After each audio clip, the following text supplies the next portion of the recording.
Vamos continuar então o nosso estudo sobre as escolas das relações humanas, e aí dentro da escola estudando a teoria das relações humanas de Elton Maio.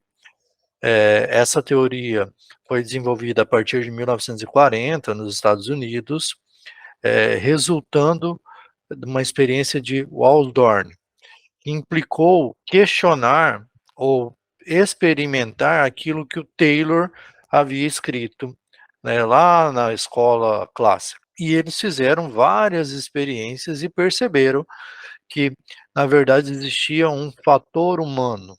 Então, os psicólogos tentam aí verificar isso e não conseguindo, eles acabam criando uma nova teoria, que é a teoria das relações humanas. Uma abordagem que se preocupa com as pessoas, com os grupos sociais e com a organização informal da empresa, né, da organização. Então, esse experimento de Wallstorn, ou como eu disse aqui atrás, né, a experiência de Wallstorn, ela foi realizada no período de 1927 a 1933, são 6 anos aí, realizando experiência, comandada por um professor chamado Elton Mayo, de Harvard, e conseguiu mostrar que, ou acabou resultando mesmo sem querer, né, que as pessoas impactam na organização. Então ele viu que fatores humanos são importantes na organização. Fatores mais importantes que o desempenho individual estão nas relações com os colegas e com os administradores. Elton Mayo nasceu na Austrália, mas acaba morrendo na Inglaterra, cursa medicina, né, estuda, e Harvard convida ele para fazer esse experimento, né? Então, ele vai para os Estados Unidos para fazer esse experimento, e desse experimento ele consegue se consagrar como um dos grandes pensadores da administração. Existe uma vasta literatura sobre o experimento de Hausdorff e na prática, é uma fábrica, né, de equipamentos e componentes telefônicos. Muitas pessoas trabalhavam e eles selecionaram algumas pessoas para fazer esse experimento. E aí eles selecionaram moças, né, montadoras, que tinham uma tarefa muito simples e repetitiva, que dependia da sua rapidez. Então, eles não pensavam em aumentar salário, nem aumentar produção, foi simplesmente uma experiência para conhecer os seus trabalhadores. Na primeira fase, eles começaram a testar aquilo que o Taylor falava sobre iluminação, né, e aí dividiam os grupos, mostrando um grupo com menos luz, outro grupo com mais luz, e eles começaram a observar que não existia uma relação direta entre ter mais luz ou menos luz, né? O que na verdade existia era um fator psicológico, porque os operários reagiam a essa experiência de acordo com a sua suposição. Ele achava que por ter menos luz, ele precisava produzir mais. Então ele começava a produzir mais. Então você começa a tratar o psicológico.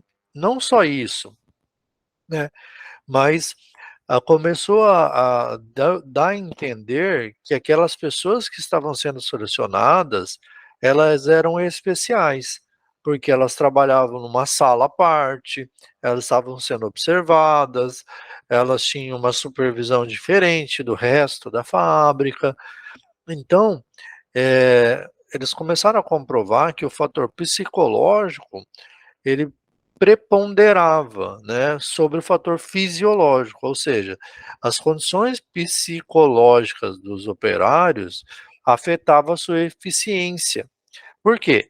Porque as operárias, lembram que são só mulheres, gostavam de trabalhar na sala de provas, porque era divertido, a supervisão era branda, eles tinham liberdade, eles tinham menor ansiedade, que não estavam no meio daquela pressão de toda a fábrica. Lembrando que a fábrica era muito grande, tinha, se vocês, estudarem, a fábrica tinha mais de 600 trabalhadores, então vocês imaginem o tamanho dessa fábrica. Esse ambiente onde estava sendo feita a pesquisa era um ambiente amistoso, sem pressão, a conversa era permitida, e isso aumentava a satisfação por trabalhar nessa sala de experimento, né. Ninguém temia o supervisor, na verdade ele funcionava como um orientador. Houve um desenvolvimento social desse grupo, as mulheres acabaram fazendo amizade entre si e acabou, criando uma equipe integrada. Então, acaba que por separar algumas mulheres para esse trabalho, o experimento mostrou que é possível você fazer algo no comportamento das pessoas, porque o grupo acabou desenvolvendo objetivos, né. Então era o grupo que decidia quando ele ia aumentar o ritmo de produção ou quando ele ia fazer mais lento, o grupo e não o supervisor, né. Então, essas conclusões, do Elton Mayo sobre o Walsdorf fez com que as pessoas, os teóricos começassem a pensar não só na parte formal, mas na parte informal, né. Como que é que se trata as pessoas, como se trata os trabalhadores, influencia no seu desempenho. Um bom tratamento incentiva o trabalho de grupo e o desempenho. E esse efeito ficou conhecido como efeito de Walsdorf.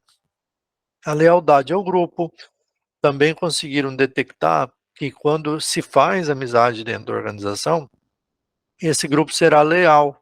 Então forma-se um sistema social, né, um sistema formado por esse grupo que é leal ao grupo, muito mais leal ao grupo do que a própria empresa. Então, às vezes, o grupo faz o que eles imaginam e não o que a empresa, a organização espera. Que descobriu que o esforço coletivo, que às vezes o esforço coletivo de um grupo, ele pode resultar em bons frutos, né. Então, se pode fortalecer o comportamento coletivo, as relações dos grupos, e é responsabilidade da administração desenvolver essa base para o trabalho em grupo, né, a cooperação.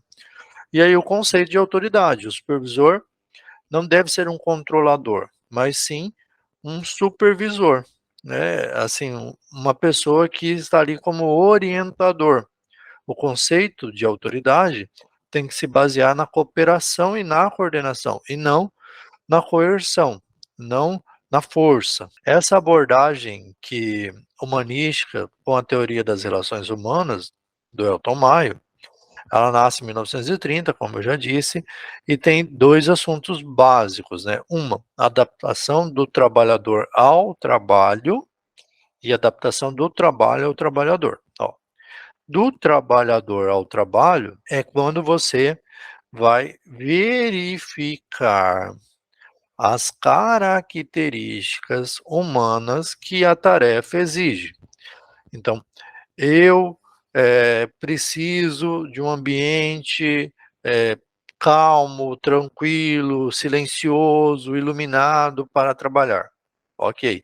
Então são as características do trabalhador ao trabalho. Então eles começam aí a verificar o que que as pessoas precisam para trabalhar, né.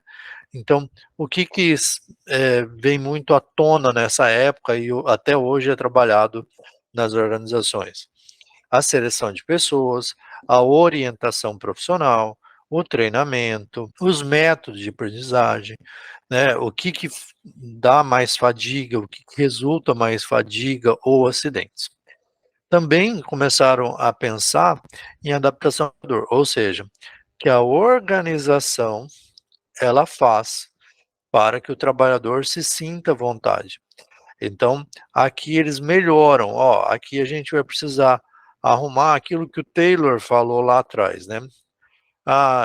Arrumar o quê? As condições do trabalho. Então eu faço a adaptação do trabalho ao trabalhador. A ideia é de melhorar o trabalho, de tornar mais humano, né. de conseguir motivar, incentivar o trabalho, ter um bom líder, ter boas comunicações, relações interpessoais e sociais dentro da organização. Então você tem aí, essa adaptação do trabalho ao trabalhador. Essa é a teoria do Elton Maio, né, a teoria das relações humanas, principalmente com a experiência de Wallace Dorn, e espero que vocês tenham entendido essa teoria. Ela é uma base da escola das relações humanas, e ela é muito importante para entender da onde resultou essas ideias de motivação, liderança, cooperação, interação, até os dias de hoje nas nossas organizações. Até mais.